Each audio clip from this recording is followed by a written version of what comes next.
Did Jesus become king in 1914? Did this year start his invisible presence? Did this year mark the beginning of the last days? Some believe this is the case.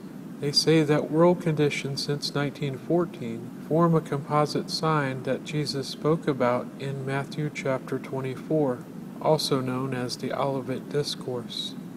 Often those who hold to this belief open with verse 3.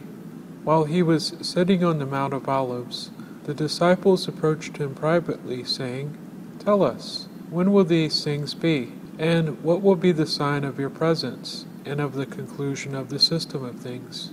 Thereafter, verse 7 is referenced as a composite sign of Jesus' presence and that of the last days. For nation will rise against nation, and kingdom against kingdom, and there will be food shortages and earthquakes in one place after another. The parallel account in Luke chapter 21 reads, "Then he said to them, Nation will rise against nation, and kingdom against kingdom. There will be great earthquakes, and in one place after another food shortages and pestilences, and there will be fearful sights, and from heaven great signs." Often this is paired with Matthew chapter 24 verse 12, which says, "Because of the increasing of lawlessness, the love of the greater number will grow cold."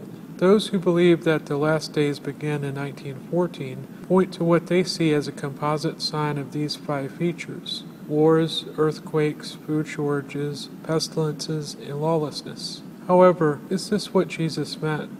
Note that in each of the parallel accounts of what is called the Olivet Discourse, the first thing Jesus does when he answers his apostles is to give them a stern warning. Notice how Luke renders this warning. "And he said, See that you are not led astray, for many will come in my name, saying, I am he, and the time is at hand. Do not go after them." Throughout the centuries, there have been many who either claim to be Christ or have come in his name and said, "The time is at hand." Jesus warns, "Do not go after them." Do we take such admonition seriously? Going back to Matthew 24, starting in verse 4, the warning is worded this way. In answer, Jesus said to them, "Look out that nobody misleads you, for many will come on the basis of my name, saying, I am the Christ, and will mislead many. You are going to hear of wars and reports of wars. See that you are not alarmed, for these things must take place, but the end is not yet. For nation will rise against nation, and kingdom against kingdom, and there will be food shortages and earthquakes in one place after another." Again, we find that Jesus warns us not to be misled. Why would this be a danger to some? Because they would hear of wars and reports of wars, but these would be par for the course in terms of human history. Followers of Christ should not be alarmed into thinking that such events meant the end was impending. Some make a distinction between the thoughts of verse 6 and verse 7, but in the original writings, of course, there were no verses or even punctuation marks. The thoughts of verse 6 and 7 are one and the same. In fact, let us reread this without the separation of verses or periods. "You are going to hear of wars and reports of wars. See that you are not alarmed, for these things must take place. But the end is not yet, for nation will rise against nation, and kingdom against kingdom, and there will be food shortages and earthquakes in one place after another." Thus, some read these verses not as any sort of composite sign, but as the non-sign. Wars, reports of wars, international and civil conflicts, famines, earthquakes were not to be taken as indications that the end was at hand.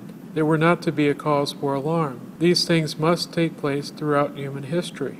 Of course, those who teach that the last days began in 1914 see it differently. They argued that since 1914, wars, earthquakes, food shortages, pestilences, and lawlessness have been on the increase and have plagued the world in unprecedented measure. It is said that these conditions are worse than ever and continue to deteriorate, and it is not that any one of these features have been on the increase, but the composite of all 5, which, they say, proves that the last days started in 1914. Therefore, we will start by examining each of these 5 points and see if indeed the composite of these features has grown worse since 1914.